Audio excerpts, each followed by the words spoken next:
Hello, everybody. Welcome to TELLI Talks, where we talk about life, growth, relationships, and all things in between. I have a very special guest with me today.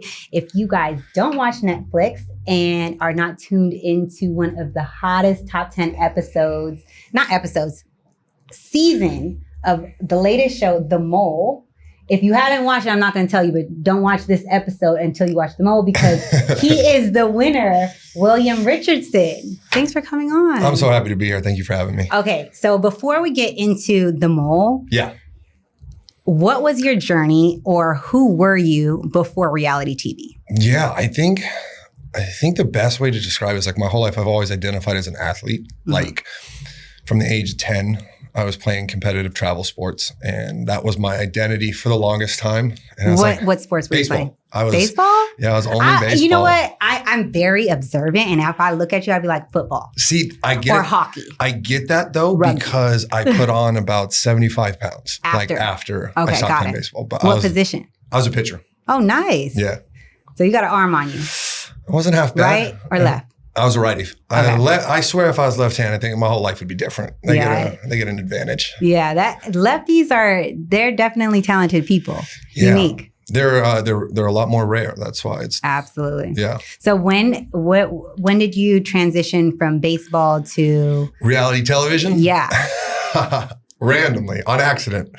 Yeah, I think so. A lot of people actually don't know this. So this is going to be funny for a lot of people.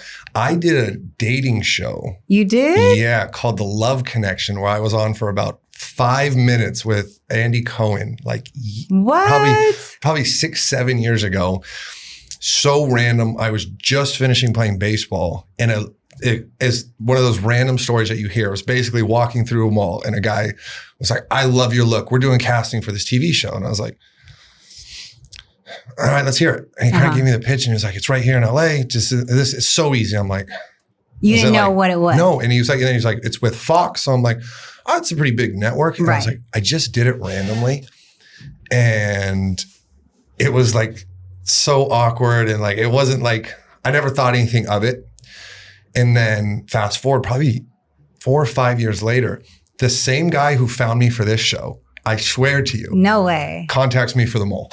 What? And so he already had your contact, and it was just randomly, he's like, hey. So he's like a casting director. And that's so crazy. And I think it might have even been longer, 5 or 6 years later. Wow. And he was like, I'm looking at a description of what they're looking for a cast member. And it's like, it's you. And I'm like, I haven't, done anything like this in forever. And he was like, dude, I'm telling you, this is for a huge network. It's a huge opportunity.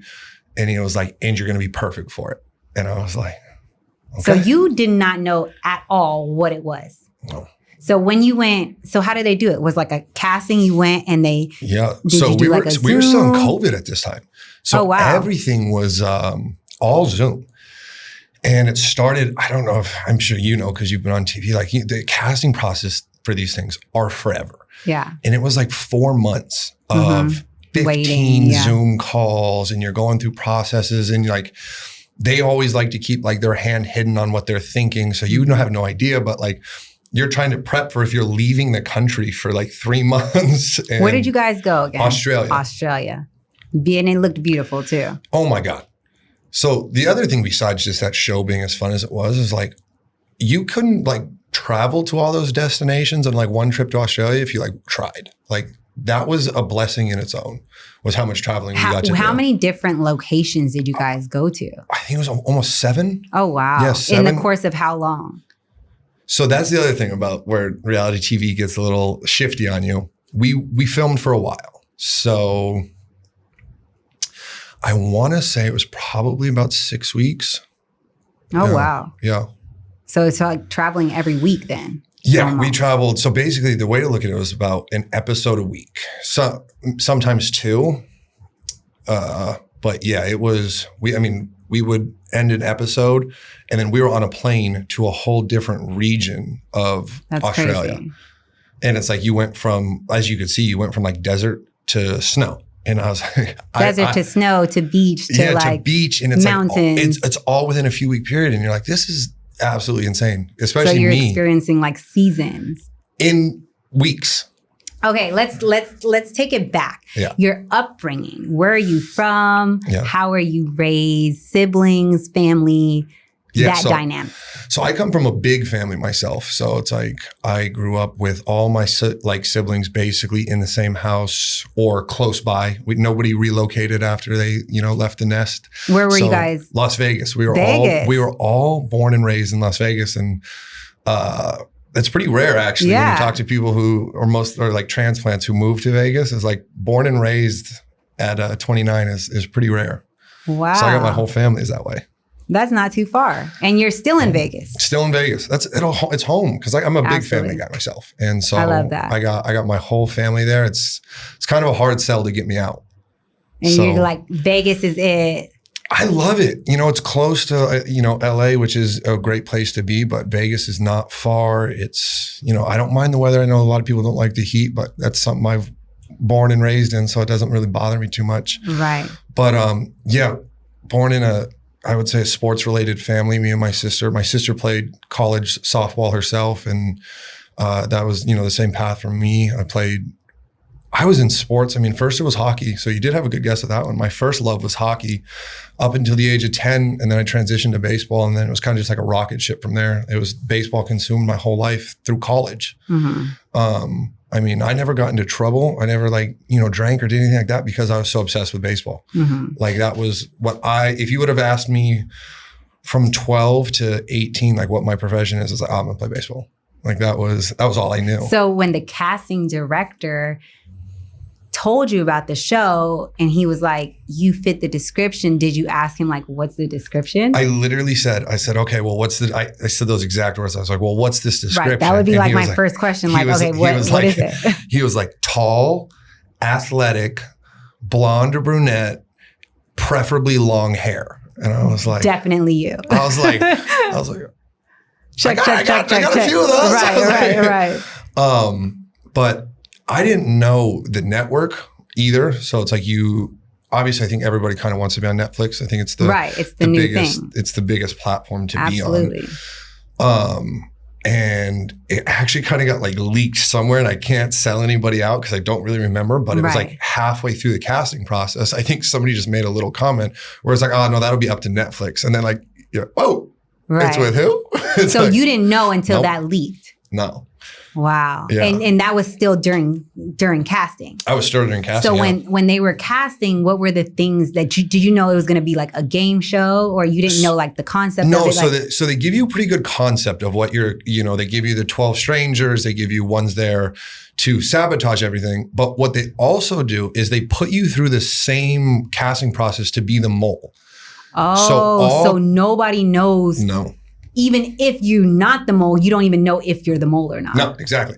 So all the way up until it's almost like a mind fuck. To 2 weeks before you leave for the show is when they let the mole know who, they were going to play that role. Oh, wow. Yeah, because I guess. So it was, the mole was based off of the interview process. Then. Yes, 100%. So it's like everyone's coming on thinking they're going to be on this game show, but no one's coming on knowing that they're the mole. Exactly. I mean, there's a funny story that even halfway through, I guess one of the contestants like went up to the producers and was like, could I be the mole and not know it? Right, because they're so confused. People were getting like destroyed mentally. Wow. But I remember in my casting process, like they asked like, would you be the mole? I'm like, I'm kind of here to do, whatever you guys need. I was like, but I think I'd have way more fun like playing. I was like, I don't myself. Yeah, I was like, I think I would want to be a contestant, like not the mole. And they're like, yeah, we thought you might say that, but it's still like it's an interesting thought. Like, and then they ask you like, what would you do if you were the mole? Like, and they try and let you build your own framework. Right. And I think that's probably why Kasi works so well as the mole, because she's so smart and she was able to articulate very well like how she would be deceitful. And I think the number one thing with her specifically is nobody wants to believe she could do anything bad because she's the sweetest person in the world. Right. And you're like, nah, I can't be her.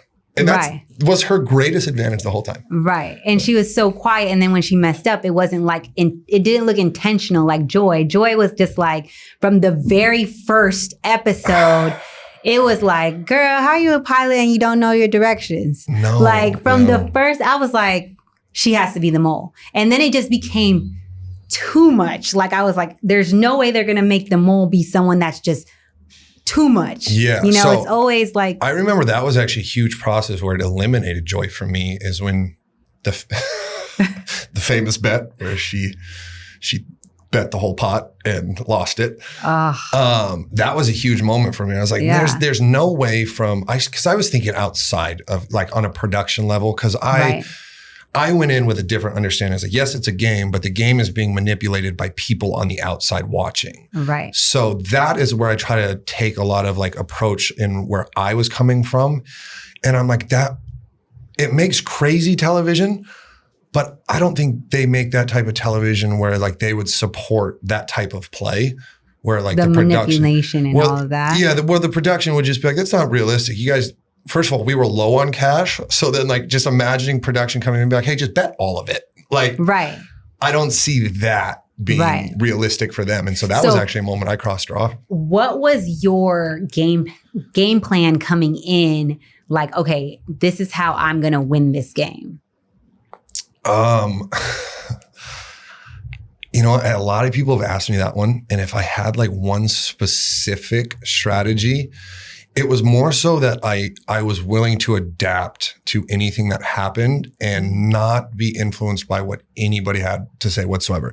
Because I think that's the number one thing I would say that shocked me about my other contestants is how willing they were to believe like just people's word. Right. And I was like, meanwhile, knowing the game, it's a game. And but I think a lot of people forget that. And it's like they didn't translate it into like you're competing. Right. And it's like, I had one strategy the whole time and it was like just to win. Right. Absolutely. And I think so many people got caught up in exactly like what you're talking about was like strategy and trying to be like so manipulative and stuff like that, where I'm like, you guys are just doing too much. Right. Like people doing too much is what gave them away in my mind. Like Avery was number one, where I'm just like, you're doing so much. There's no way I'll ever vote for you. But yeah, that would probably be like the one singular thing I would say is I didn't let anybody influence my decisions. I feel like that was the smartest way to play the game is just be about you and nobody else, no influence, no trust, because at the end of the game, you can't. No. Like you can't have alliances because you don't know if your alliance is the mole. Like you just don't know. That's like a lot of like, you know, a lot of people's favorite shows like Big Brother and stuff like that, where you can like be successful with alliances. And I was like, that's not possible on this show. And it's like, I hate to break it to people, but when they're talking about, such cute alliances, I'm like, no, that means you're a bad player. Right. Because I'm like, if you allowed yourself to make an alliance with somebody, like that was a mistake because there's zero way you can trust them. And you don't know if anyone else is voting them out. And then when they're out, then what do? You're by yourself at the end. You can't win with someone anyway. Well, the same thing happened with Joy and Jacob, that they were thought like they had this sneaky alliance that was going to work. And Joy apparently told Jacob who she was voting for and everything, like legit, like realistically. Meanwhile, I lie to everybody. Right. Like, who are you voting for? I don't know. I'll say this person today. Right. But so Jacob goes home voting for me. And now you have Joy stuck there. And now you have to, like, if you're Joy, you're like, wait, now how am I still here? If we were voting for the same person and he just went home. So it's like, those are those things where alliances just have to throw you off so bad. And it is a very, very, very like self-isolating game where you only have yourself and your thoughts. And it's a really intense period when you're there. So when you're like outside of filming, the time to yourself, like when you're in your room and when you guys aren't filming, like, are you solely just resting, or are you like, okay, thinking about like, okay, who's the mole? Or, you know, like, what's your thought process when you're not doing these challenges? So it's really hard because you are, and a lot of times we're in beautiful destinations. So when we had off times, they were really great about trying to let us get out and see things, and even sometimes let us as a group. But it's really hard to stop playing the game. Yeah, because they're almost like, I want to go out with you. Like you might be the mole. It's like, but that's the weirdest part, because there really is somebody who's right next to you at any point in time that you're having a conversation with that is legitimately messing with your money. Like, there's a lot of money at stake here, and you have to be nice to one of these people you know is messing with you. So we tried our best a lot of times when we would go out on groups to like dinners or something like that to like make an agreement. Like, we're not going to talk about the game. Like, That's we're not, smart. but you would try, and then you would just slowly see people sneaking away and like whispering to each other, and you're like, they're doing one of those, and you're just like, I couldn't imagine being on something like that. Like, I couldn't imagine, like, if I'm the type of person, like, I can't hide things. Like, if I'm mad, you're going to know I'm mad. If I'm happy, you're going to know I'm happy. If I'm worried or like nervous or like, I don't want to be around you, you're going to know that. You know what I'm saying? No, so it's like, I couldn't even imagine myself. Like, there's certain games that you know that you'd be good at. Like, I don't know, Uno, for example. Like, you know what I'm saying? Like, Uno, I'd be like, all right. Poker, okay. But if you're doing like, what's that game that's similar to like the mole that you like go around the world and what is that game? Like, I think you could play with like couples or your spouse. What is the one? It's not Clue, is it? It's similar to Clue, but it was on TV before. I can't remember what it's called. But anyways, it's similar to the mole, but it's almost like riddles, but do you know what I'm talking about? Amazing Race. That's what it is. The Amazing Race. Oh, the show Amazing Race. I thought we were talking board games still. No. Oh, that's why I was like, completely changed subject. But like Amazing Race, I feel like if I teamed up with someone, like let's say, for example, like me and my man, we both are adventurers, we both professional scuba divers, like we can do these things, but I feel like there's stuff that I have that's more like things that I'm better at, and then there's things that he's better at. You know what I'm saying? Well, in like, team dynamics, it's extremely important if you have like somebody who's picking up like the negative aspects that you carry, right, and vice versa. Right. It's like that's the thing about the mole. It's like you can't afford those. That's why I was like, I could never do a show like that because I would literally be in my head. Like I would be competitive, but I'm almost like an observer and an analyzer, but I still want to. Like, if you're being nice, are you really being nice? It would just fuck with my mind. And that's the hardest part is like, because at the end of the day, it's like you'll have a whole conversation with somebody for like 45 minutes. And then the second you walk away, you're like, is that all bullshit? Real? Yeah. So was that messing with your mental at any point? No, I mean, so especially when you did get like put down and you were off film, because obviously, you know, we're not filming 24/7, which is the weirdest part about this show, is because like we kind of were, because the game never stopped to us, but the cameras had to go off. So it's like there's so many things that like built relationships and all these things off camera that you really can't see taking place. And it really was like you lived this game the entire time you were there until you were eliminated. And and then when you're eliminated, are you completely gone from Australia, or are you still in the like hotels with you guys? And like how does that dynamic work? We also were, like I said, filming during COVID. So you got to pick the location that you wanted to be in Australia, and then they put you in a hotel because the final episode is the reunion where everybody comes back. So it was a lot cheaper to do that than fly everybody home than fly everybody back. Right. So they put them all, if you got eliminated, you got put into a hotel and you got to pick. And from my understanding is that they, you know, once you got your phone back, started adding everybody, and they were trying to follow like who's been getting eliminated by what time based off of like who's getting on their Instagram. Right. And so they started adding each other. And I think for the majority, they all picked the same location to be in. So they were hanging out once you were eliminated.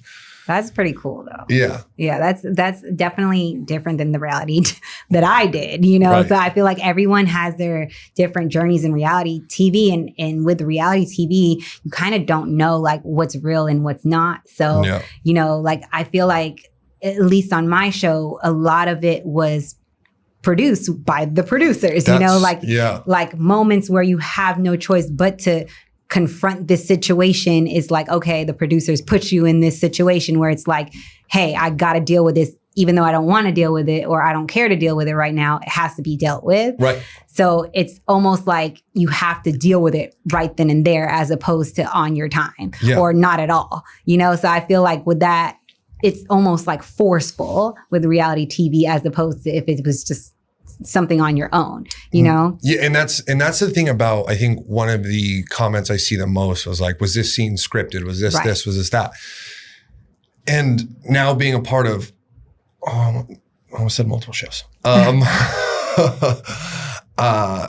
Being a part of different, you know, opportunities where you've seen firsthand what really scripted looks like. I can honestly tell you there was not one aspect of The Mole that was scripted at all.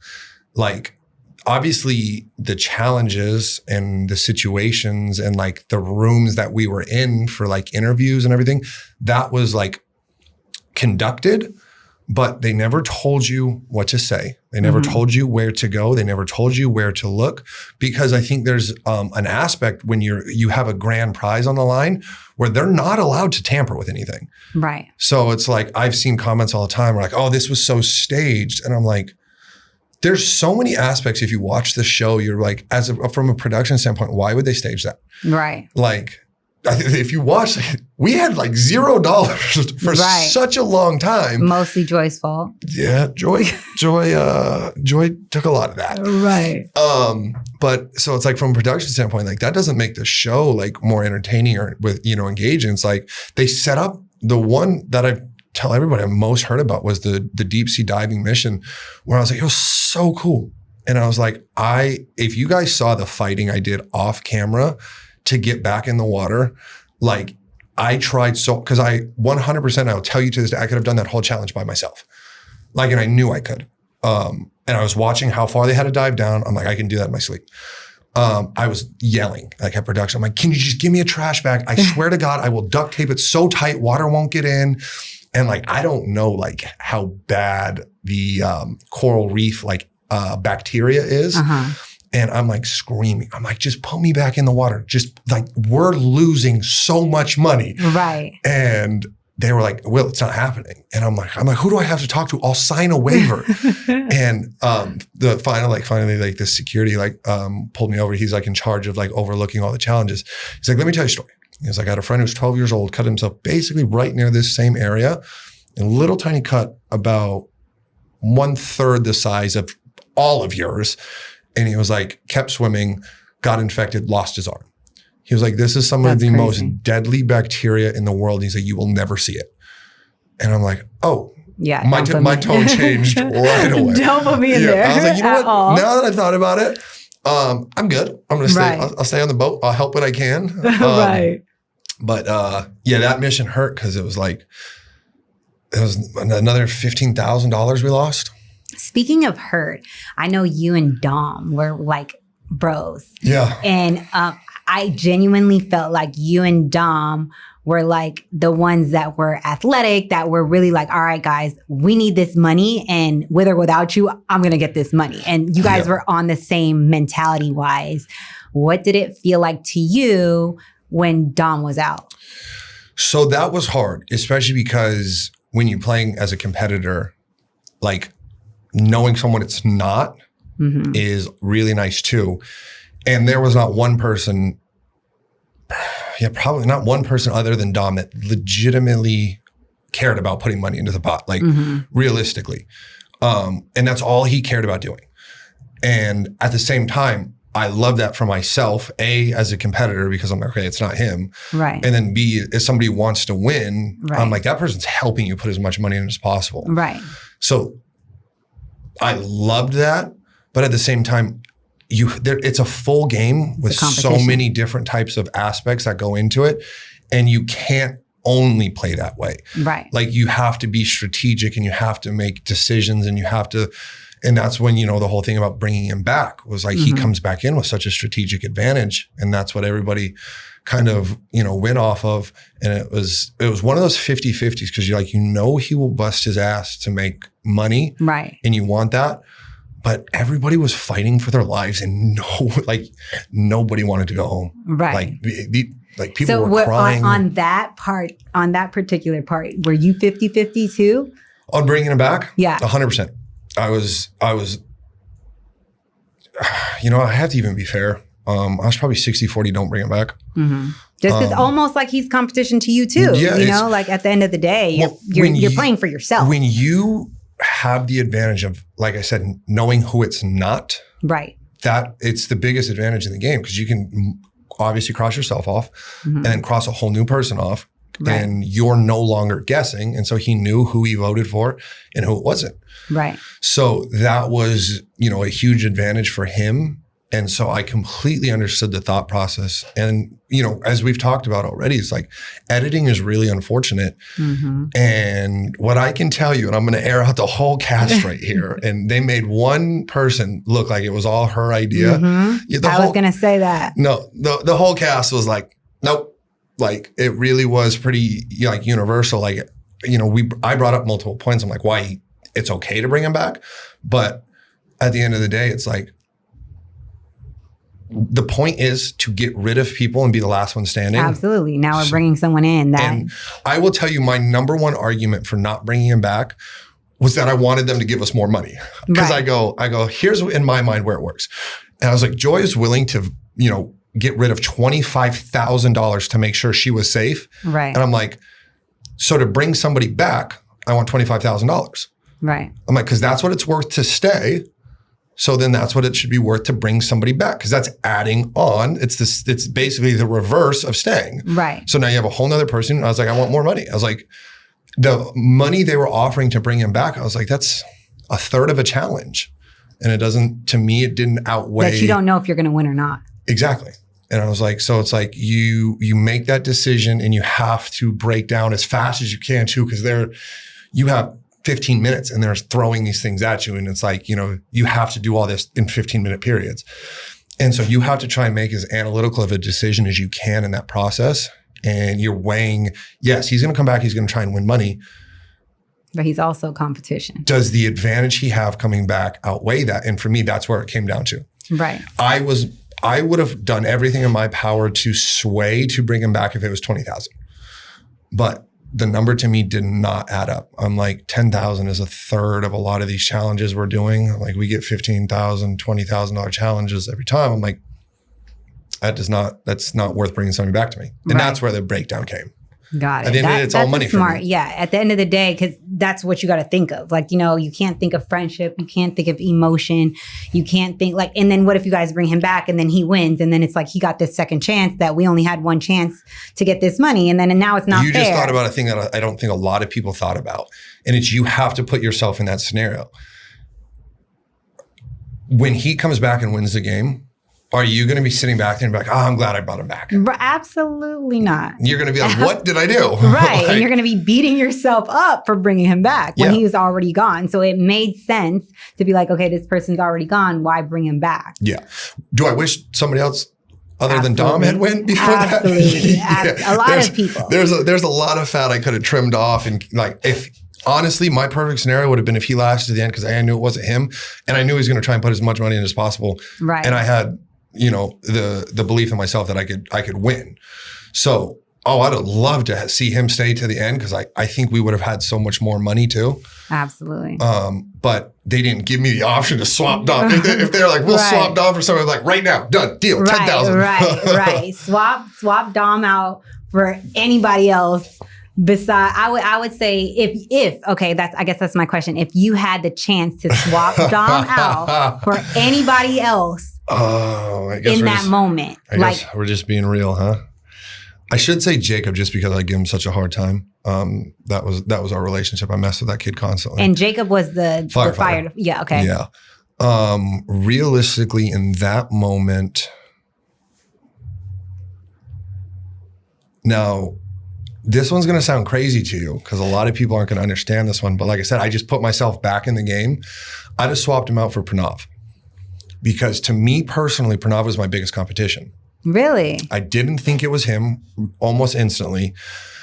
But so I had a really genuine reaction when he went home, because I was like, oh, no way. Yeah. I'm like, because we had multiple conversations and I could tell his thought process was very similar to mine. Mm-hmm. So I think Dom could have added more money from a physical, because I feel like we kept failing physical missions. Yeah, absolutely. And so I would have wanted Dom back for more physical missions, which I feel like we failed a lot on.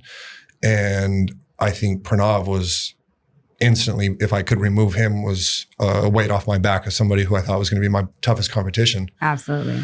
But yeah, so I would have, I think that's a very political answer as well, because I'm giving Pranav his compliment in its own right while saying I'd kick him off the show. Absolutely. Okay, so after the show, you won, you got this money.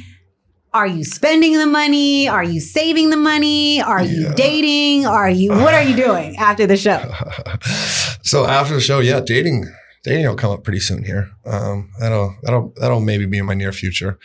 But the first thing I did was buy an investment property as a house. I love that. Yeah. Businessman, way to go. Is it in Vegas? It is in Vegas. Yeah. That's amazing. So I got a really great deal on it. My brother's a realtor and he sent me this property and he's like, I think this is great for you. And I was like, let's pull the trigger on it. So I did. Amazing. That was my first purchase. And other than that, no, I just, I don't need for much. Like, I'm a pretty simple guy when it comes to like what makes me happy. And I'm not a. Well, at least you didn't spend it and like blow it on stupid stuff. And I'm too old for that. I'm 29. Like you gotta start making. You gotta start making good decisions in your 20s. Oh man, yeah.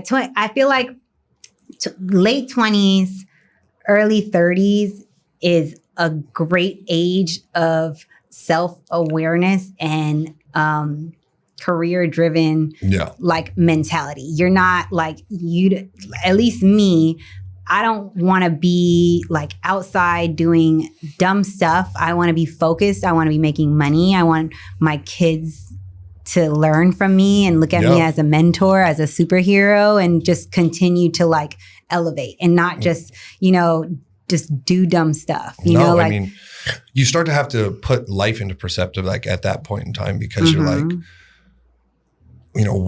what do I see in a future? Like, what do I want here? Because if a lot of people who watch me, now, and they're like, I was friends with him when he was 21. That's all bullshit. Like, he was an absolute lunatic. Like, trust me, the smart decisions were not made for about 3 years of my life. But I also probably credit that to why I have the mindset I do now. Absolutely. I wasted 3 years of my life being an absolute degenerate, but I feel like in every club, I was married at such a young age, and I feel like when I got divorced, I almost wanted to like, all right, let me go out to the club, let me do this, let me be outside and explore life. And then it's like, okay, this really isn't for me. This isn't who I am. This isn't how I was raised. This isn't where I want to be or how I want to live my life, or wake up the next morning and be on my couch and not do nothing productive. Yeah. So like once you realize that, because we all have those moments in life that I feel like you have to grow and elevate. It's just a matter of like when and where, and 21, 20, like I just feel like erase those years of everybody's life away. But would you erase them though? Because I personally believe those years that we mess up and are making horrible decisions are still shaping us in a way to understand like, oh, that's not who I want to be. Absolutely. So it's a growth factor. Absolutely. I think everybody deserves to go through those periods and not be overly critical on themselves. Yeah.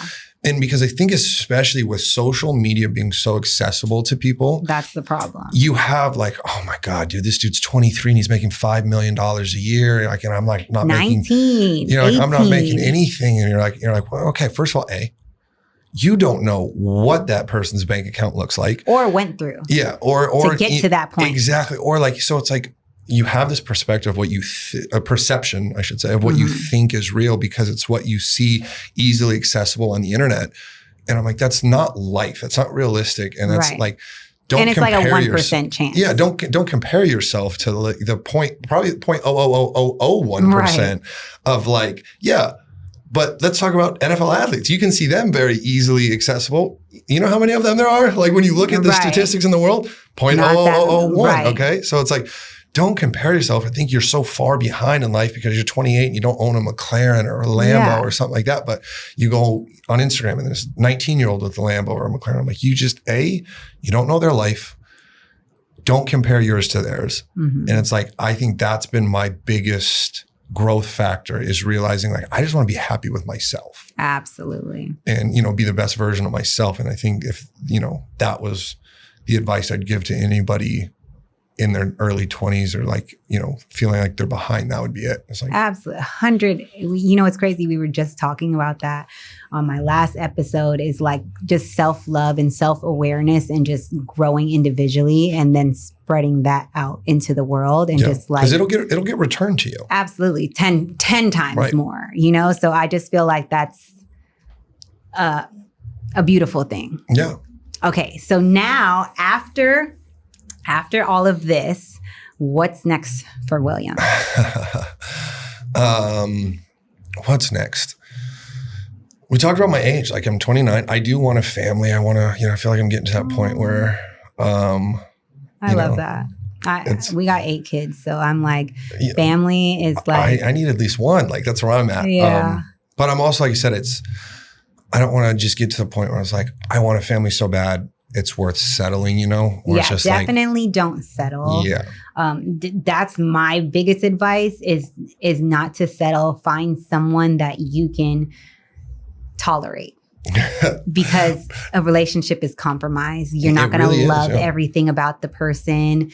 You guys are going to be 2 totally different people, and what you might love about her, she might not love about herself, or what she might love about you, you might want to change, and you're constantly growing. So it's almost like, but together,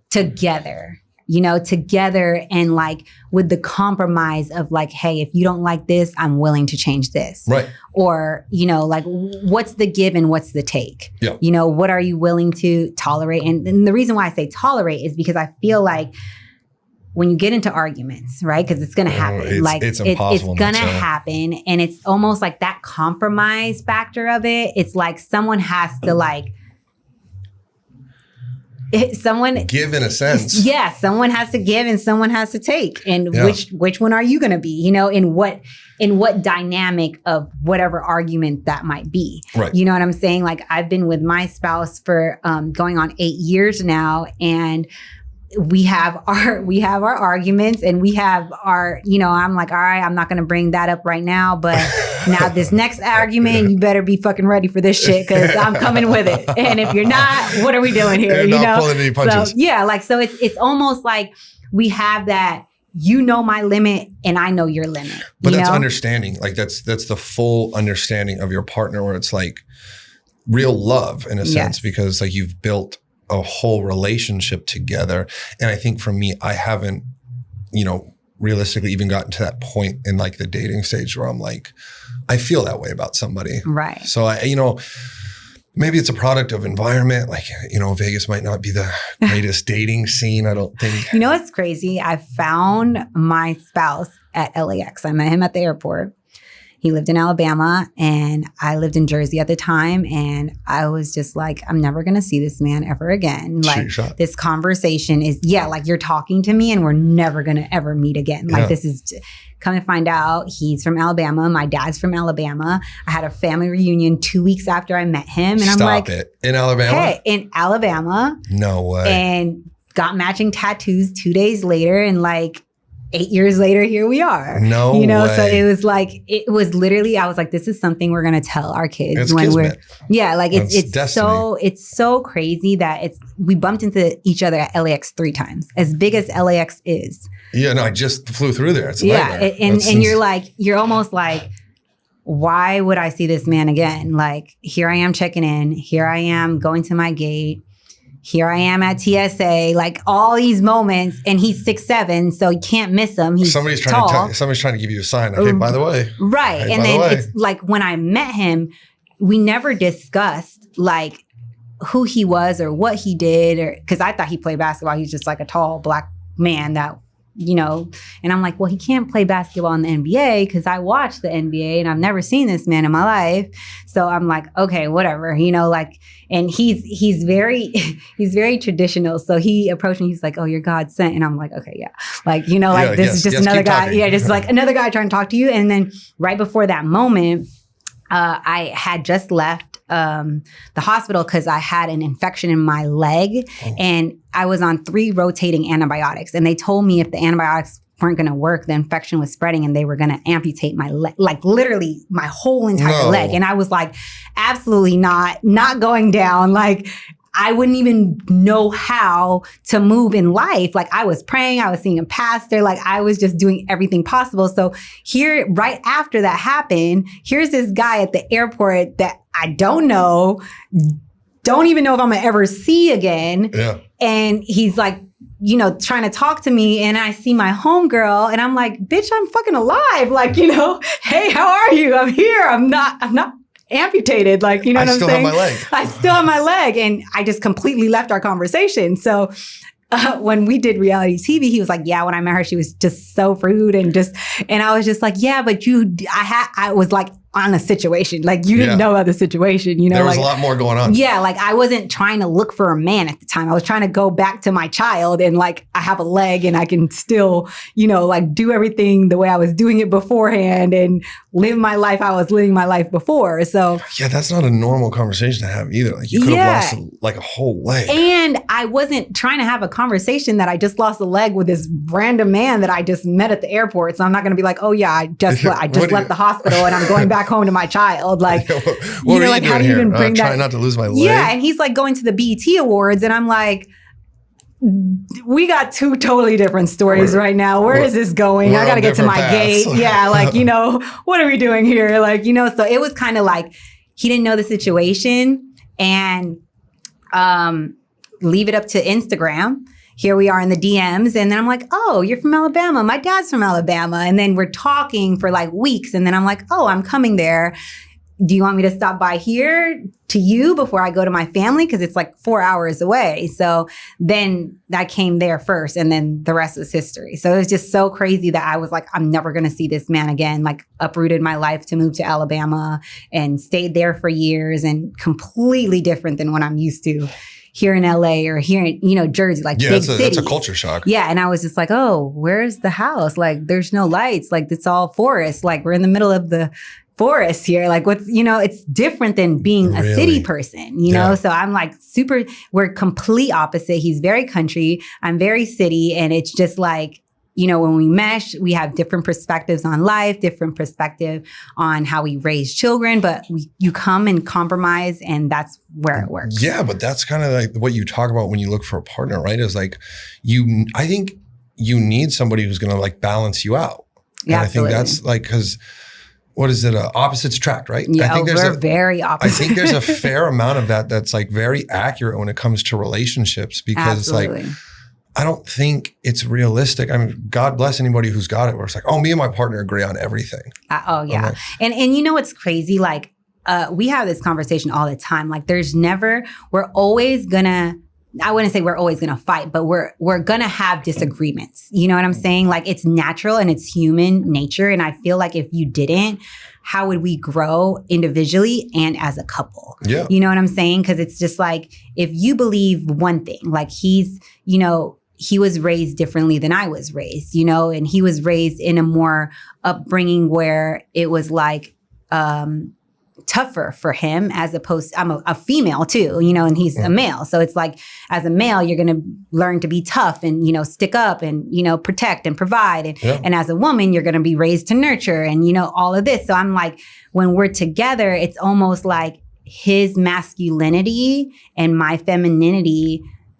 It's almost like I give him the sensitivity that he needs and he gives me the dominance that I need. Yeah. To where it's like, okay, I'm not going to be the person crying, even though I'm a girl, like I'm going to be like, all right, now, like, toughen up. This is a situation where we don't need to cry about this. We're going to be tough. Right. And then when he's in a situation where he needs to be a little bit more sensitive, it's like, okay, my girl would handle it this way Absolutely. as opposed to this, and I just feel like that dynamic of things just makes it so much easier to cope with each other? No, I think that's almost identically to where I see myself as well too. Is I think like my ideal partner is way more on the sensitive side, because like, trust me, I get people who tell me all the time like, hey, you gotta be more sensitive in that situation. Cause I have a tendency to look at everything like very analytically. I'm just like, why would you be upset about this? Right. And it's like, it's not that big. And it's like, somebody will be like, hey, cause I have feelings. And I'm like, oh. Because I'm a girl. Yeah, it's exactly. It's like, but realistically, like that's a big thing for me is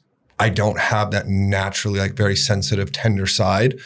So I think at the end of the day, I can only speak for myself, but it's like, I do enjoy feeling that though. Right. And so when that's given to me, I'm like, oh, it's nice. It's like soft and comfortable. Yeah. Like it's like, and I think that's why every guy, whether they admit it or not, like has some form of like armor. They go in, they put on like, they get out of bed and they put on armor because they're like, somebody's going to mess with me today. Like somebody's going to piss me off. Like some chick's going to try and break my heart. So let me just put on as much armor as I can so nobody gets to me. And it's like, for me, I'll know I want to settle down is like when I feel like I don't have to do that anymore. Or I'm just like, all right, you know what? If this chick full sends and breaks my heart, like, it is what it is. But getting to that point where you're comfortable doing that is like, it's just a point I haven't gotten to. But like, that's what I imagine it is. Like, absolutely. And, that's the comfortability stage. And for me, it's like, because I'm in it right now, it's like, when you date someone, right? And this is so weird and so awkward to talk about, but it's like when you date someone, you're not comfortable doing certain things around them because it's just like they're new and it's not familiar territory. Yeah. When I feel like your relationship gets to the point where you can not shit, but pee in front of your spouse as a woman, I feel like you're comfortable enough to do whatever at that point. I think that is like a real actual like relationship like guideline part. Is like where you reach like they're like, what part of the relationship are you like, I can go to the bathroom at his house now? Like I'm comfortable. Like, I mean, my man is a whole nother level. Like he'll like, I'm using the bathroom and he's trying to have a whole conversation with me. I'm like, I need my peace right now. You know what I'm saying? Like, it's one thing to be in the same vicinity, but it's just like, but I can't use the bathroom. Like talking to you on the phone or talking to you outside the door. He just doesn't care. He's like, we've been together for so. I'm like, it's still like weird. You know what I'm saying? Like, it's still like, I'm still a woman. Like, I'm still going to carry myself. Like, I'm not going to do like nasty things like far in front. Like, I just won't. Like, I just feel like I'm a woman. That's more like I feel like a personal preference. Yeah, and it's not that you're not comfortable. It's that like, that's how you carry yourself. Yeah, so exactly. But it's like any other thing, like whatever it is, like, it's not like when you're comfortable enough to not put on your makeup or not having your extensions or whatever that may possibly be, where you're just comfortable and you're just like, okay, I'm gonna just chill today and, not work out or, or work out together, just do the things together that you enjoy, that person enjoys, or you might be scared of and that person's holding your hand. And then you're like, oh, I don't need you to hold my hand because now I can do it. And you help me overcome that fear. Like that connection is growth. Like amazing. Once you get to that point of like the first couple stages, like then it gets easy. Yeah. But you just have to like get past that. Yeah. So I have to tough it out. I have to. Definitely. Because it's not like I can't say, and I'm sure my spouse will say the same thing. Like it hasn't been easy. There's times where we butt heads. There's a lot of times where we butt heads. And there's a lot of times where it's like, okay, are we really doing this or are we not? But it's like, okay, you're not going anywhere and I know I'm not going anywhere, regardless of where the conversation or the argument takes place, we're going to come back together. Yeah. So you don't feel awkward taking your space at a certain time. Yeah. Okay, well, I'm going to go cool off and do this. While it's like in a new relationship, you're just like, so are we done? On edge. Like, was that like us, breaking up? Was like, but I on the opposite and the contrary view, I've not had that same luck when it comes to finding that LAX love partner, but I got to fly out of here. So okay, so being that, what are you looking for in a woman? Maybe somebody watching can be like, oh, let me slide in his DMs and see where it goes. When I tell you, like, my dating scene has been insane. Like, I haven't had a serious girlfriend probably in like 4 years. Like, that's good. I mean, like, that's time to be like, all right, I'm single. I know what I don't want. So now it's like, I know what I want. I think that's been the biggest part of the last 4 years was figuring out what I don't want and, what I'm not going to be happy with in a relationship and, who I'm not going to make happy in a relationship. Right. As far as like what I'm looking for in a partner, is like, I think like that's the hardest part because it's like favorite question on Instagram or like when you do those like not gonna lies is like, what's your type? I get that so many times, like who are you into? I'm like, okay, here's honest to God truth. I'll tell it. I don't have a type. Like my dating history is so expansive. Like you will have on every spectrum, you will see somebody I have talked to at one period or another. It's as corny as it sounds, but it's really like who I'm comfortable like spending my time with because I'm super big on like energy. Like is like, I know it sounds like kind of hippie or something sometimes, but it's like I feel like I can really feel somebody's energy like when I first sit down with them where I'm like, oh, I don't think we're going to get along very well. Yeah, no, absolutely. Or it's like, I want to get to know a lot more about this person. Yeah. So I think that's the first like kind of gate for me is like getting to sit down with somebody and be like, okay, I want to know everything about this person or like how fast can we get the bill and get out of here? It's like, right. So what's you deal the with excuse that I'm going to make? Yeah, you deal with that one, but it's, I think it's finding somebody who's on a very similar wavelength, like has goals, aspirations, and wants to grow together. And I got to say, like, definitely not just looking for like a fun trip. You know what I'm saying? It's like somebody who's like looking for something more in depth, and like, understands what they're looking for in a partner as well and can help me. Because I have so many downfalls on my own. Like, I need somebody who's going to make me better. Absolutely. And that's what a relationship should do. Because it's like, if we're not growing together or individually, what are we doing together? Yeah. Like it's almost like you get to a point where you're older and like looks don't matter as much as everything else. Personality, time, parenting, love, adventures, like the things that you do on a normal basis. Like, are you going to be in this relationship where you're miserable every day? Or are you going to be in a relationship where it's like, hey, I'm growing, our business is growing, our family is growing, our love is growing, our parenting is like all these things are growing, but it's like, what are you going to do? If it's not growing, then it's like, what are you doing? No, and I think that's pretty spot on for like what I've been dealing with for the last 4 years. And it's like, without like airing anybody out, it's like, sorry if you were a part of this previous history, but it's so many of them. It's just like, they don't have like, it's as corny as it sounds, but like dreams. And it's like, I don't even care if it's like, they want to travel all of Europe, but it's still like a dream, Right, and it's goal. like, okay, so then what are we going to do to get there? What needs to happen? What needs to be saved? And like, how's it? It's just like, oh, going to Europe would be cool. I'm like, okay, but is that like a dream of yours? Is that something you really want to do? Like, what do you want to do with like a career wise? I'm like, oh, I don't know. Like, I'm kind of just having fun right now. And I'm like, oh God, I'm so screwed. Yeah. Like that's not, I don't know. I feel like too, when you have no choice but to be responsible, like when there's people that don't have responsibilities, whether that's like family responsibilities or children responsibilities or job responsibilities, like just no responsibilities at all. And I feel like when you deal with people like that, it's just hard to like kind of figure out life with someone when they haven't figured out their own life because there's nothing to be responsible for. Like I know people that don't even pay their phone bill, and it's like how is your mom paying your phone bill and you're an adult and you have no job and you live with your mom? Like it's like, come on now.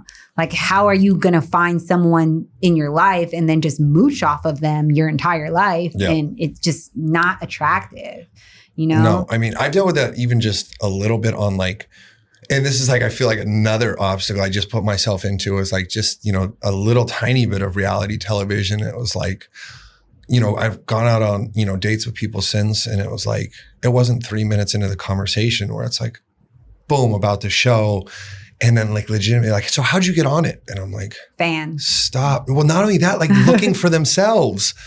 like trying to get on a show. They're like, so wow. So you like So know it's like the casting producers, and I'm like, it's like you're trying to get to know them on a personal level, and they're trying to get to know you on like I'm trying to be on TV. Yes, and it's but why doesn't it? My whole thing is like, why doesn't that just come straight out? Like, hey, I really don't want to date you, but I want to do this show, so you know, like there's no wasted time. It's like one thing I cannot stand is wasting time. Yeah, no, I mean I've had some of the most wild experiences. This is where I've like lost faith. I swear to God, this is a true story. I recently went on a date with a girl, and I had opened up my phone or whatever, was moving or something, and like I'm sure you know what no, you probably don't. You're in a good relationship.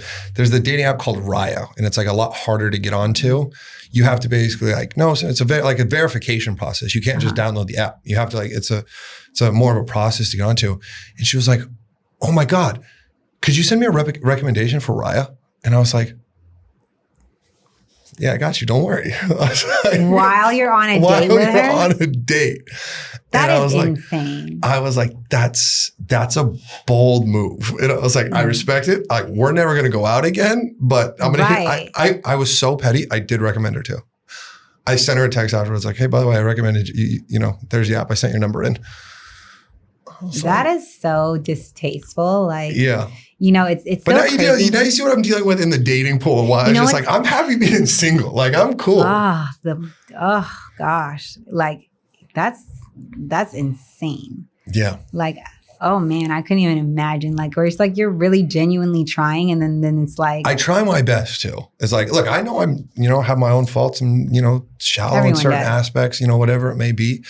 But I think I just like am well versed enough as like a man where it's like I'm not gonna, hit you with a job request right away. It's like, hey, could you get me on TV? That's kind of like distasteful, and it's like, you almost like you need to put like, if you trying to be on TV, don't hit me up because I'm really looking for love here. Let me say it right now. I can use your podcast to do this. I don't know. I don't think a lot of people understand. Like, I don't have that power. And you're not a producer. It's so crazy. It's so crazy how reality TV works, right?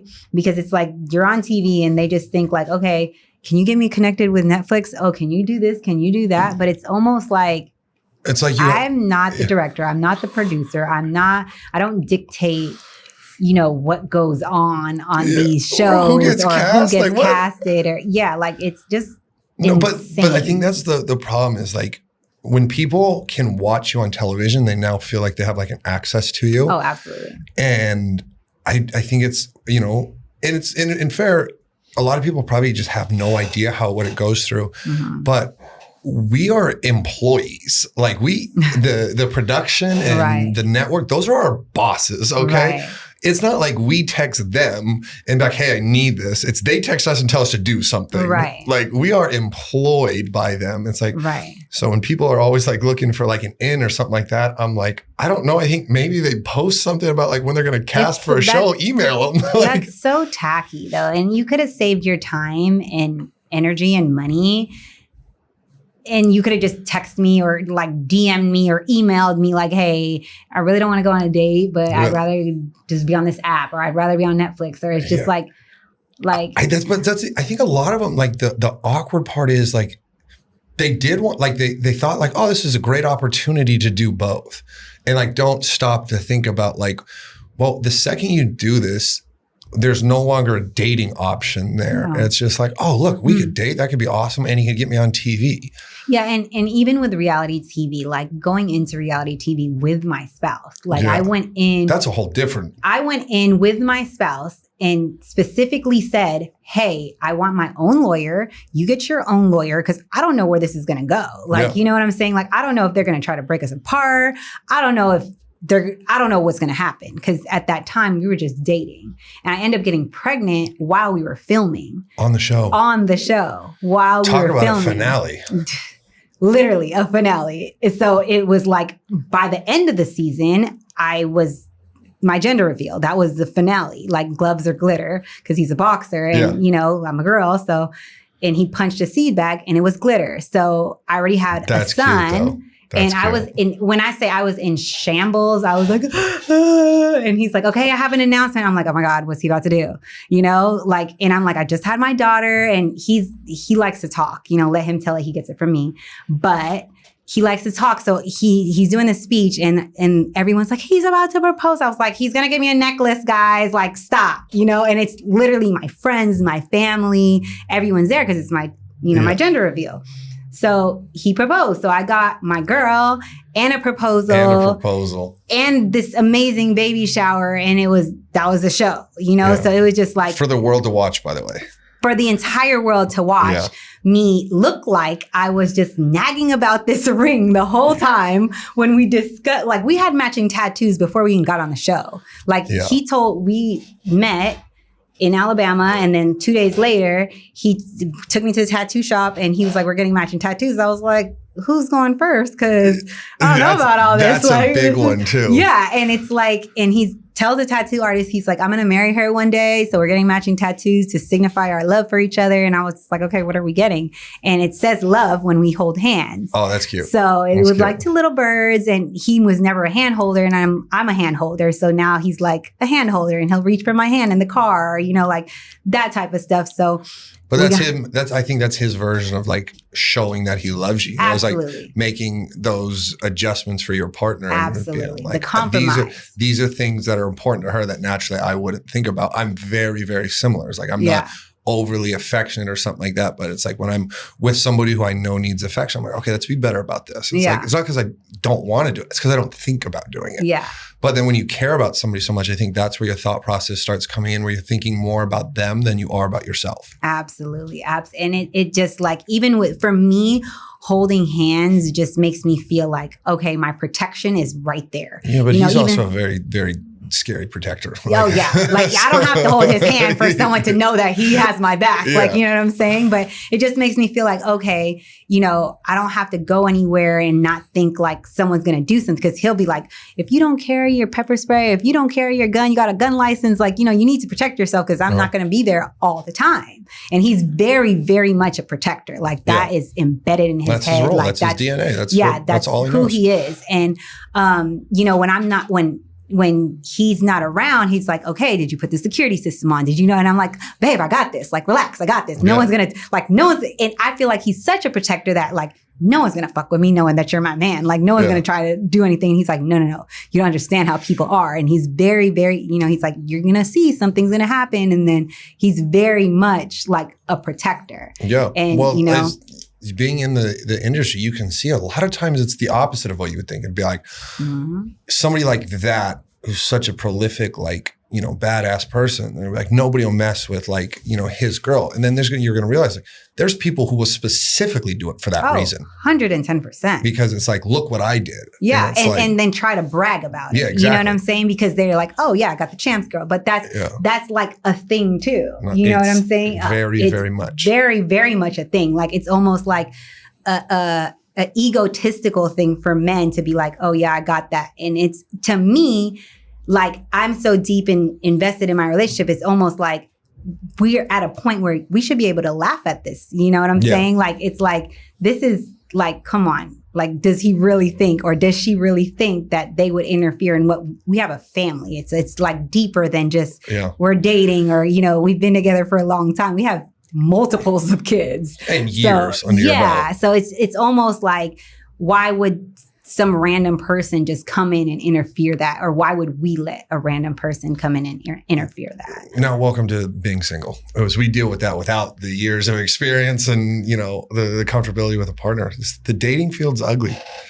So I'm looking, I'm looking for any help I can get. Okay, we got you. We're gonna put out a dating, find William a woman that is good for him, that feeds his soul, that takes care of him, that gets his sensitive side going and still makes him feel like a man. That's what we're going to look for.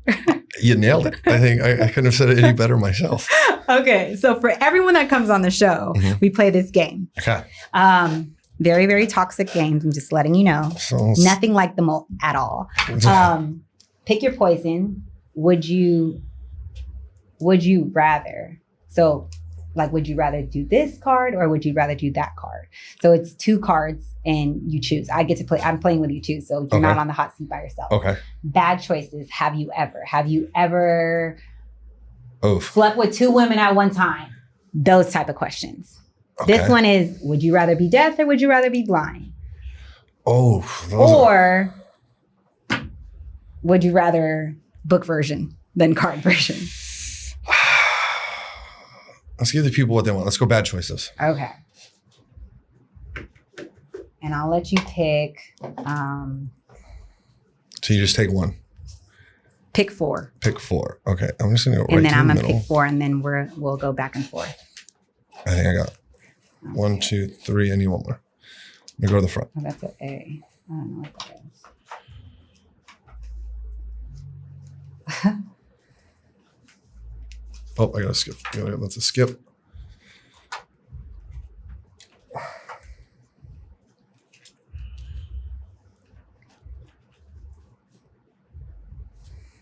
Well, these are all pretty easy.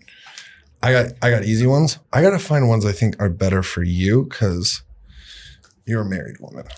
Listen, I've gotten asked the most ridiculous, like drink semen out of a sperm, all the semen out of a sperm bank before. And I'm like, how would I do such a thing? Like, I'm like, I can't make this up. I'm trying. I have grabbed. No, you're good. Trust me, they can't be as worse. 4 of them have sex. So just. I'm trying to tell you, like, I've never. Like I've had the most crazy. So I used to do like maybe my first 2 seasons of the show. I used to have like the same questions until I got the card games, right? So my last questions for every guest, I don't care if it was a newscaster in LA, KCAL 9 News, I had suck or what was it? Spit or swallow was my last question. Every person, man or woman. And I had Carl Kanai one time. Come on, shout out to Carl.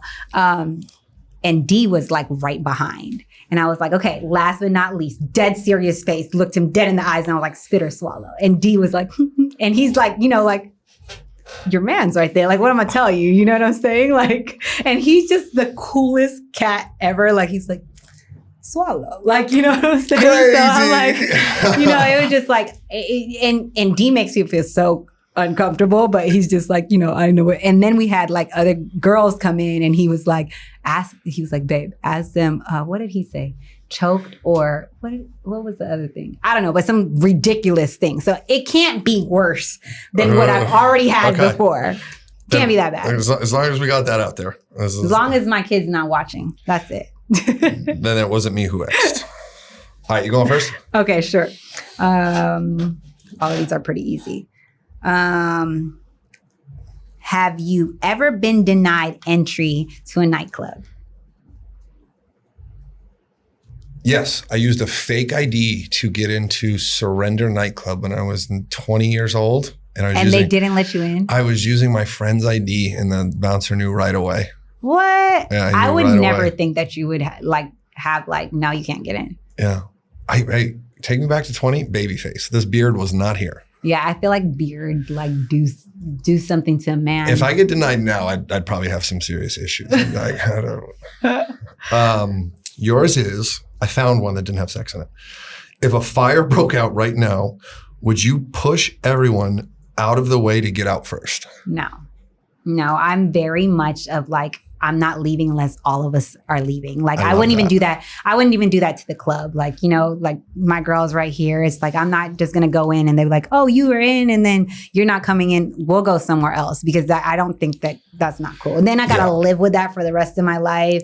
I wouldn't be able to live with that for the rest of my life. You're going to have some messed up dreams trampling over somebody to get out of fire. I'd rather die with my friends than to live by myself and then knowing that I have to live with that regret or like burden on me forever. Like that's a lot to deal with. Respect. Okay. Have you ever hired a stripper for a party? Hired one? No, but we have gone to plenty of strip clubs to party. I mean, it's Vegas, but I wouldn't expect anything less. Yeah, no, but never hired one like specifically to come to wherever we were at. No, I've not done that. You got another, I found a decent one. Have you ever been arrested? No. Yeah, really, like knock on wood. Yeah, that's a big one. I don't think like, well, I wouldn't say I don't think, I wouldn't personally do anything to get arrested. Yeah. Sometimes I might be around people that might get arrested and like, oh, I didn't know they were doing this and I could get arrested, but like I wouldn't purposely like do nothing crazy to purposely get arrested. Like, I feel like I have more things to live for than just do dumb stuff. You got that mom mentality too. You're gonna think about your kids first before you do anything. Before anything. And then it's like my kids and then my man. Like, so it's like, okay, are they gonna be cool with this? Is he gonna be cool with this? And if not, then I'm not doing it. Yeah, you know? Keeps you out of cuffs. Yeah, absolutely. Okay. Have you ever brought nothing to a BYOB party and still enjoyed what everyone else brought? I think I'm gonna take that question to a next level. I don't think I've ever been to a BYOB party. I feel like that's backdated. This is a 95 question. I was about to say, did you invite me to a party where you need me to bring stuff? Like, that's not a party. That's me helping you. I don't think I've been to a party where that was a possibility. Yeah, usually if I'm bringing something, it's because I feel like, oh, I'm here and thanks for inviting me. I brought something when not needed. Yeah, I do the opposite where it's like, they're like, oh, no, don't bring anything. I'm like, well, I'm going to bring something. Anyways, right, exactly. Yeah. I'm the same way. This is an awkward one. Have you ever said, I love you and not heard it back? No. That would be heartbreaking. You know what? Yes. But I know, and I'm going to say this because, babe, you know, when he's mad and I'll be like, I love you. And then he'll be like, not trying to talk, but I do the same thing. So now that I'm thinking, but I know he loves me and I know you're just in a mad state. So you're trying to piss me off even more. Yes, but I know he loves me, but not in the first moments of I love you. And then it's awkward silence. Yeah. It's the first time ever saying it. Somebody was like, oh, I said it too soon. Yeah. That heart drop moment. Yeah. I'm not there. Yeah. So. Yeah. And it's and I feel like now when it's just okay, I know he's irritated and I know I'm irritated, or we'll be okay. And I always, every time we fight now, he'll be like, I love you, babe. And I'll be like, love isn't our issue. Ooh. I'll always love you. So I'll hit him with that. Instead of I love you, I'll hit him with I'll always love you. Love isn't our issue. Yeah. That's a good one. Yeah. I'll always say love isn't our issue. Parenting isn't our issue. You know what I'm saying? Everything that I know is good isn't our issue. So it's we've always loved each other, but this is the problem at hand. You know what I'm saying? I like that. That's a good one. Yeah. So he knows when I say I'll always love you, he's like, okay, she's pissed. Yeah. She's not fucking with me right now. Yeah. He's like, oh, damn. Yeah. So he's like, he's got some making up to do. All right. Okay. Have you ever sold drugs to someone? I'm trying to be extremely hard on myself. If I ever sold anything to anyone. Damn, I feel kind of boring. Have you ever had a bag of weed and you're like, you know what? Here's some weed. I just bought it, but me 24. Yeah, give me $50. I'm gonna really hit you with one now. I don't smoke weed. I've never smoked weed. No. Yeah. Or bought a bottle of liquor. You're athletic, so I'm telling you, that's what shaped most of my life. And it's I kind of got to the point where I was 21 and had never done anything. So I was like, well, I don't really want to start now. I got no need to. Yeah, that's amazing. Yeah. My dad's the same way. My dad's in his 50s and he's never smoked a day in his life. And it's commendable. I smoke occasionally, but not on a, if I'm stressed and I'm I just can't get over this situation, or I got too much on my plate. I'm managing too many things at one time and I just need a relief. There's huge dispense. It's all very legal now. Yeah.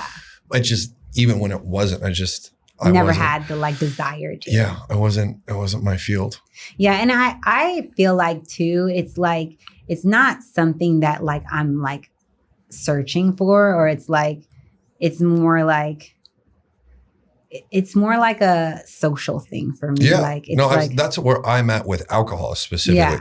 Yeah. I know some people who truthfully enjoy ending their day with some type of alcoholic drink, or really enjoy getting one at dinner because it helps their mood, where it's I'm I don't ever want to drink, and I'm it's a social environment where I'm okay, everybody's drinking. I was let's not be the weird guy who throws off the party or is always denying alcohol. But I never go home at night where I'm just my my mom will like at least once or twice a week, like before she goes to bed, like have wine with dinner or something like that.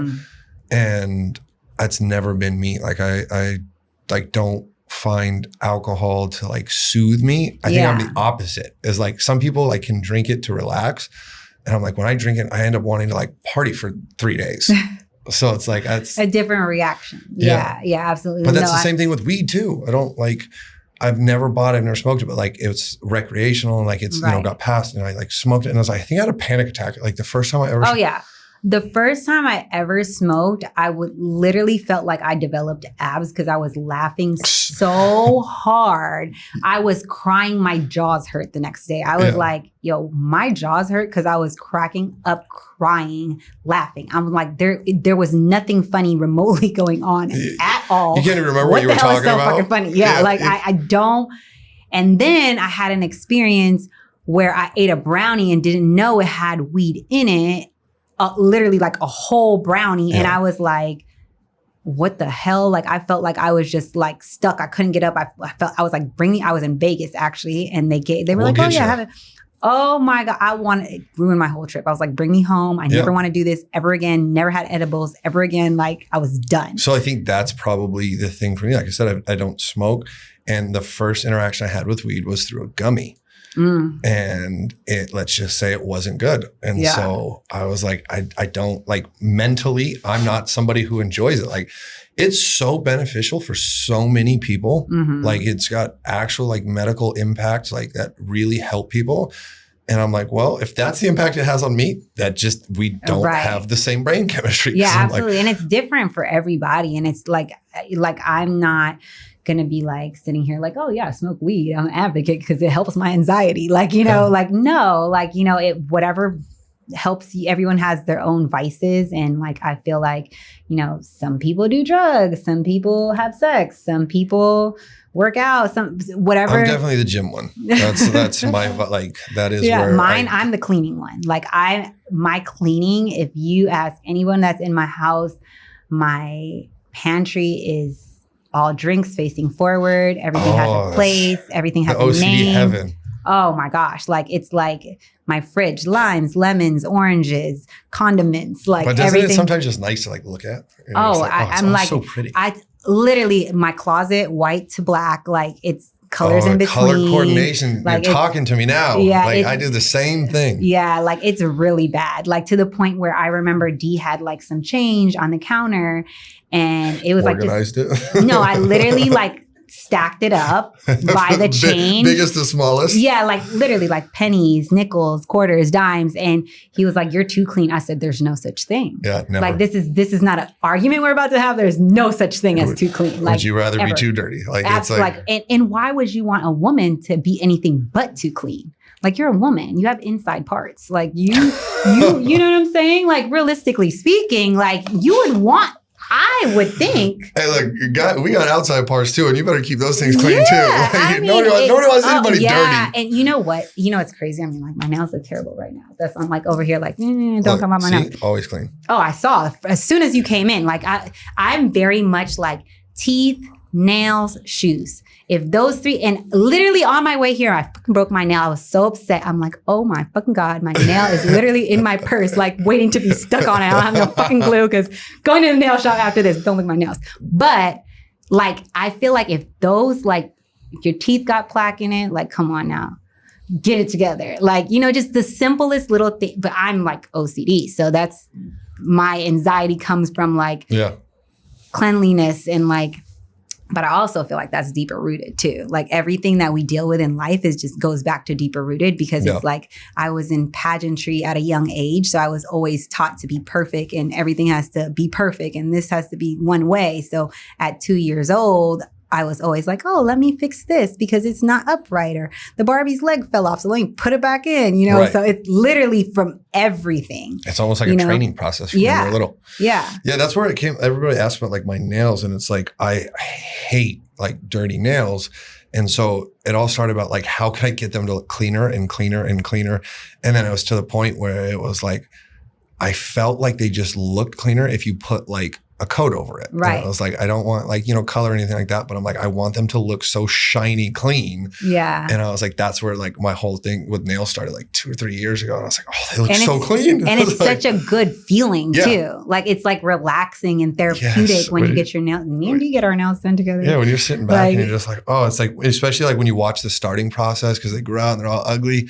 And then you're like, oh, look, it's the brand finish. new. Yeah, it's literally nails, hair, just the whole like get up. I think for guys, beard. Oh yeah. Like when I get my beard done, I walk out feeling like a new person. Yeah, or a haircut, in I general. wouldn't know about that. You've never gotten your haircut ever in life? So it's weird. Like I have a hairstylist and he'll like trim the ends. The last time I cut my hair was going on 4 years ago. Wow. And what hairstyle did you have then? Oh, I shaved, like it was off. Like completely? Off. What? Off 4 years ago. Some people can scour the web and they'll find it. That is crazy. I'm in some tagged photos somewhere. Like what he would look like with no hair.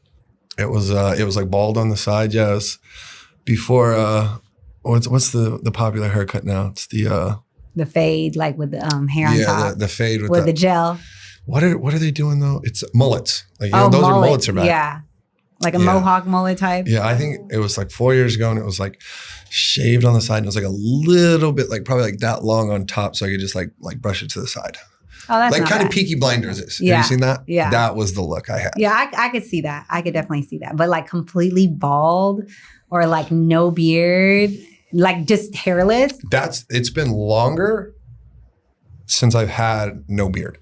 Okay, question. Hit me. Would you cut your hair and your beard off for a certain amount of money? Yes. How much is your price? Realistically? Yeah. Stupid amount of money. Like ridiculous amount. Stupid amount of money. They asked on the show. I was like, if it was a challenge and you had to sacrifice. Right. And I'm like, we're losing the challenge. I'm not doing it. And if I was like being so realistic with myself and somebody opened up, like, first of all, I want to know why they want it this bad. Right, right. But if somebody opened up a suitcase full of money and it was like, for this amount of money, it 200,000 probably. And you know what's crazy? Some people really are attached to it. Makes me happy. Yeah, like no, 110%. Yeah. Like I had this chef that he's very spiritual, and I asked him, like, he's raw alkaline vegan, and he's a chef. Like, he doesn't taste his food that he cooks, and it's exceptionally amazing. He's very intriguing to talk to. That's insane. And he has dreads. So I was like, would you ever be a monk? And the only reason he wouldn't be a monk is because he had to cut his hair, and he has like an attachment to his hair. He's like, that's where I get energy from, and all of that. So it's deeper than just hair on your head. No, I completely agree with that. Like, I remember for me specifically, I cut my hair so funny because I've had the nickname, like even Dom said it on the show, like he started calling me Thor.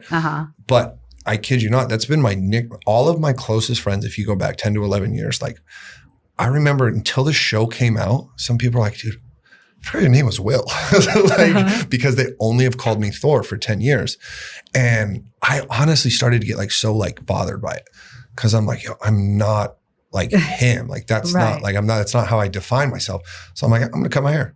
Like, and I can't swear to God. I was like, I'm going to cut my hair and like this can all like be over with. Cause it's like, I'm not Thor anymore. It's like, A, I cut my hair. B, nobody stopped calling me Thor. That was still my name. C, I swear to God, he cuts his hair in the movie. What? The next Thor movie that came out, he shaved his, they shaved his head. And so that was the last time you shaved your head? Last time I shaved my head. That is crazy. And it's still stuck. Well, yeah. And then right after the fact is like, I instantly realized I cut my hair for the exact reason I would never want to cut my hair. And it was like for other people. It was like, I didn't do it because I wasn't enjoying my hair. Like I love being able to put my hair in a bun. Like to me, that's just like fun and like comfortable. And like, that's what I know. Absolutely. Like my hair's a big part of me. Like it really is. It's like, when I go all the way back, it's like, look at the opportunity I was given for the show. It's like, if they're casting, wanted long hair and I don't have my hair, like, do I still have that opportunity? Am I still on the show? Did my hair help me get that opportunity? Right. Absolutely. So it's like, I believe it's all just so much more than something that's on your body. It's like you have a relationship with the things you like care about every day. So my hair is one of them. And then, my beard's definitely there. Like I go to once a week to a barber to like get your beard together. It's got to stay sharp. I love that. I love that you are about your hygiene. That to me in a man is so dope to see, because like not a lot of men are openly willing to be like, hey, I'm clean. Hey, I get my nails done. And that defines my masculinity or doesn't make me more or less of a man or whatever. And I just feel like that you're open and you're proud of it. And it's like, yeah, this is dope. Like I'm ashamed that your nails look better than my nails right now.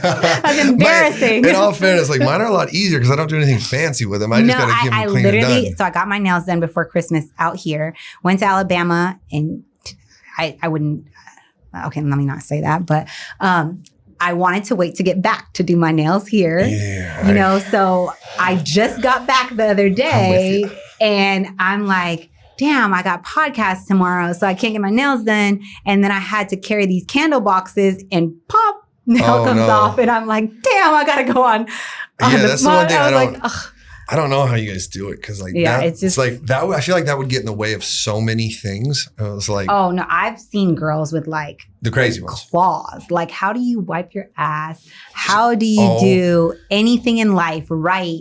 Like, make a fist or anything. So my best girlfriend it's hilarious because her nails are exactly like you're talking about. And she will tell me all the time, she's a very beautiful girl and she works in like the nightclub industry. And she'll say like all of her tables all the time, like all the guys ask the same question. It's like, how do you wipe your butt? And it's like, that's the number one. I've never thought about that one time. Like just like being her friend, it's like never gone through my head. It's like, I wonder how she wipes her butt. But she's like, that's the number one question she gets asked because her nails are like that long. And it's like, I was like, I've never thought about that, but it's like such a real thing. Yeah. How do you write? How do you like hold a pencil? How like my texting is hilarious to watch because she does it like this. And it's like, are you using your palm? But she's got to like use the tip of her finger. Yeah. I've seen that before too. Like, it's just so impressive to me. It's a talent. It's a talent. It's definitely a talent because I couldn't like now, like when my nails grow out, I'm like, this is long. And this is the shortest nail extension that I get. And it's like the shortest. So it's like, I don't want to talk about my ugly nails right now. I didn't notice until you said something. So, and that's me. Like, that brings in my OCD. Like, my nail's not done. Like, you're going to draw attention to it. Yeah, here he comes on with these perfectly polished nails, and I'm over here talking like this the whole time. So I purposely don't show my nails.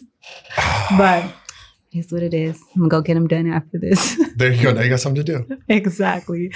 Tell everybody where they can find you, what you got going on, all that good stuff. You can follow me on Instagram at William J.